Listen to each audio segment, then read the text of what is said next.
Akhirnya terbongkar. Ya, pengakuan Marcella terus ditelusuri terdapat data aliran dana 500 juta sampai 2 juta US dollar ke para buzzer dan LSM dan orang-orang tertentu. Tentu saja hal ini adalah seperti yang dikatakan oleh Marcella Santoso bahwa Indonesia Gelap tentu saja yang diikuti oleh para artis. Ya, tentu saja artis itu tidak gratisan ya, dibayar tentunya ya. Dan inilah pernyataan dari TNI yang menelusuri aliran dana itu. Kita tonton sama-sama. Artinya ada pernyataan bahwa dia terlibat dalam dengan konten-konten negatif, narasi negatif tentang petisi RUU TNI dan Indonesia Gelap. Ya. Nah, jadi kami pengen tahu hasil pendalaman dari Kejaksaan Agung sini sampai mana, siapa saja yang terlibat hasil pendalaman dari Kejaksaan Agung ini dari Marcella Santoso ini. Dan memang sudah ada beberapa data yang nanti perlu didapatkan lagi oleh Kejaksaan Agung dalam penyidikan lebih lanjut. Adanya aliran dana kepada buzzer misalnya, ya. Kemudian kepada LSM tertentu, kepada yayasan dan orang-orang tertentu.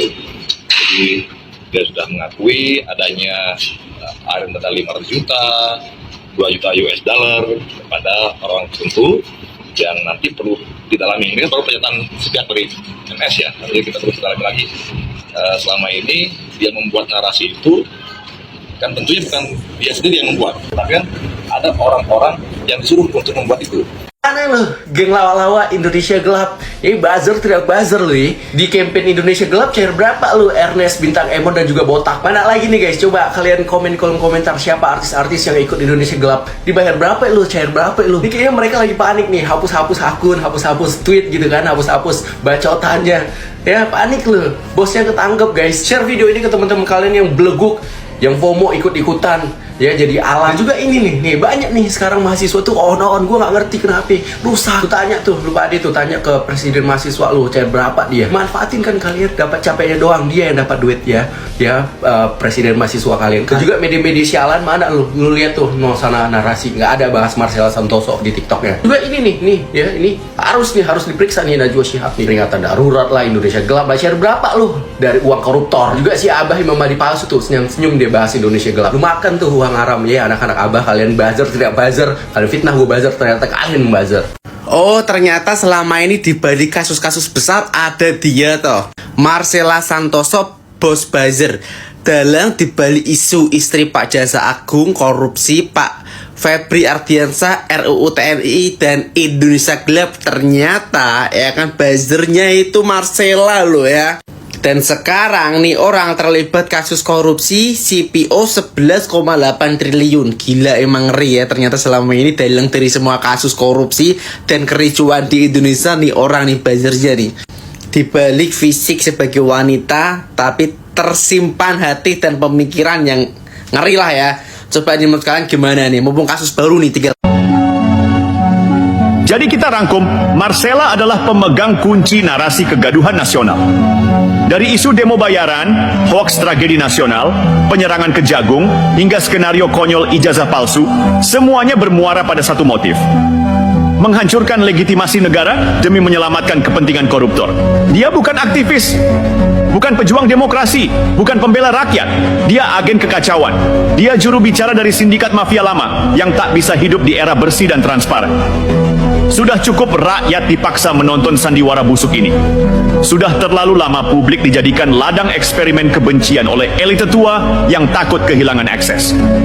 Hari ini kita punya dua pilihan: diam dan biarkan bangsa ini diporak-porandakan oleh narasi murahan yang disusun para koruptor, atau melawan bukan dengan emosi tapi dengan kesadaran bahwa setiap hoaks, setiap fitnah, setiap postingan konyol ada motif kotor yang sedang bekerja di belakangnya. Dan Marcella Santoso, namamu akan tercatat bukan sebagai pahlawan demokrasi, tapi sebagai perancang kerusakan yang coba menyembunyikan kebusukan elit di balik topeng kepalsuan. Sekarang semuanya mulai terang benderang. Semua kepingan puzzle yang selama ini tersebar sekarang sudah tersusun rapi. Dan kesimpulannya, gegap gempita kegaduhan nasional ini memang bukan spontan, tapi dikonstruksi. Dengan sadar, dengan niat jahat, dan ya, dengan dana. Mereka bukan korban, mereka bukan rakyat biasa yang kecewa. Mereka adalah operator kegaduhan, para pesuruh dari elit frustrasi. Dan sekarang, satu persatu topengnya jatuh. Coba tanya, berapa kali Roy Suryo muncul? Hanya ketika ada momen buat menghantam Jokowi. Ijazah, dia muncul. Kasus pelabuhan, dia muncul. Isu Gibran, dia nyamber. Dan lucunya selalu dengan gaya tahu segalanya des, padahal datanya kosong. Fungsinya jelas, lempar isu, bangun narasi, lalu serahkan ke buzzer buat amplifikasi. Tapi sekarang, nyonyor, data gagal. Kredibilitas jeblok. Fakta hukum bantai semua omongannya. Tifa ini pakai baju demokrasi, tapi kerjaannya justru ngebom opini publik. Dia muncul seolah mewakili suara perempuan intelektual, padahal gerakannya terstruktur banget. Dia amplifikasi isu otoriter. Dia bangun narasi kembalinya Orde Baru. Lalu mainkan kartu HAM dan minoritas supaya sentimen bisa dipancing keluar. Tapi di belakang, terindikasi kuat ada aliran komunikasi dengan tokoh-tokoh politik oposisi yang kecewa berat. Dan sekarang, rakyat makin cerdas. Salam waras. Indonesia gelap. Itu adalah sebuah permainan dari kelompok Wilmar. Wilmar ini adalah pemegang produsen dari minyak, grup minyak kelapa ya, minyak sayur ya. Jadi mereka ini merekayasa membuat laporan bahwa pasokan untuk di Indonesia ini sudah memenuhi, jadi mereka bisa menjual minyak-minyak itu ke luar negeri dengan harga yang tinggi. Tapi kenyataannya minyak di Indonesia itu stoknya itu belum mencukupi. Jadi banyak masyarakat, ibu-ibu terutama itu antri ya, beli minyak itu antri itu kayak beli apa itu, kelangkaan minyak. Nah, ini akhirnya terbongkar. Nah, dengan terbongkarnya kasus ini, maka dia memakai pengacara. Pengacaranya yaitulah Marcella Santoso yang membuat Indonesia gelap. Jadi Marcella Santoso ini mengkoordinir demo-demo, membuat framing-framing bahwa pemerintahan ini dalam masalah, bahwa pejabat-pejabat dari Kejagung ini ada masalah pribadi. Jadi akhirnya masyarakat terpecah untuk melihat kasus ini, ada yang pro dan kontra. Tapi yang pro kontra itu pastilah yang membela Indonesia gelap ini, yang merestui demo-demo Indonesia gelap ini adalah mereka yang ingin merusak negara kesatuan Republik Indonesia ini. Mereka itu dibayar oleh Marcella Santoso ini. Mungkin juga termasuk juga saya dan yakin itu adalah TPUA yang sangat gencar melancarkan Indonesia gelap. Dan juga Mahasewa, tuh mana mahasiswa yang koar-koar bahwa Indonesia gelap, Anda itu dibayar. Dan sudah jelas Anda ini akan merusak negara kesatuan Republik Indonesia, merusak tatanan negara, melegalkan suatu tindakan korupsi yang akan memiskinkan rakyat Indonesia. Kasihan itu ibu-ibu antri minyak untuk membeli minyak untuk membuat masakan di rumahnya. Tapi Anda dengan lantangnya membuat Indonesia gelap, makan tuh gelap Anda. Jadi memang sudah nyata ya bahwa demo-demo yang sekarang ini ditunggangi oleh politik-politik yang sangat bejat ya, yang sangat tidak bermoral. Saya yakin TPUA ini salah satu kaki tangan dari Marcella Santoso, karena tidak masuk akal sekali ingin menjatuhkan Jokowi dengan ijazah palsunya. Dan mohon kepada kepolisian dan Kejaksaan Agung untuk menelusuri lebih dalam lagi peran dari Marcella Santoso dan kaitannya dengan TPUA ini. Pada kenyataannya ya, si Egy Nurjana itu sekarang kemana? Sembunyi kan? Tidak menampakkan dirinya. Seberapa banyak sih uang Egy Nurjana? Dia bisa sembunyi di Malaysia itu ya dengan alasan berobat. Nah, kalau sekarang itu bela tuh yang Anda agung-agungkan TPUA yang katanya membela aktivis dan ulama, ternyata dia itu membela para bohir-bohir yang akan menghancurkan Indonesia. Sudah ketahuan kan? Jadi buat yang akun-akun bodong yang hanya isinya 10 yang di privat, enyah kalian.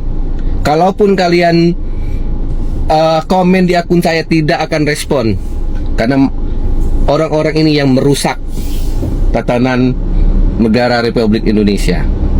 Jadi buat netizen, cerdas-cerdas lah ya. Kita tahu tuh, jangan dimanfaati orang-orang yang ingin merusak negara kesatuan Republik Indonesia ini. Jadi di akhir VT saya sering menyatakan, jadilah netizen yang cerdas agar kita tidak dibodohi oleh orang-orang yang dipakai oleh bohir-bohir, yang dipakai oleh Marcella Santoso untuk merusak, untuk mengacaukan negara kesatuan ini, agar mereka itu melenggang, merampok uang negara. Yang dicalain siapa? Jokowi.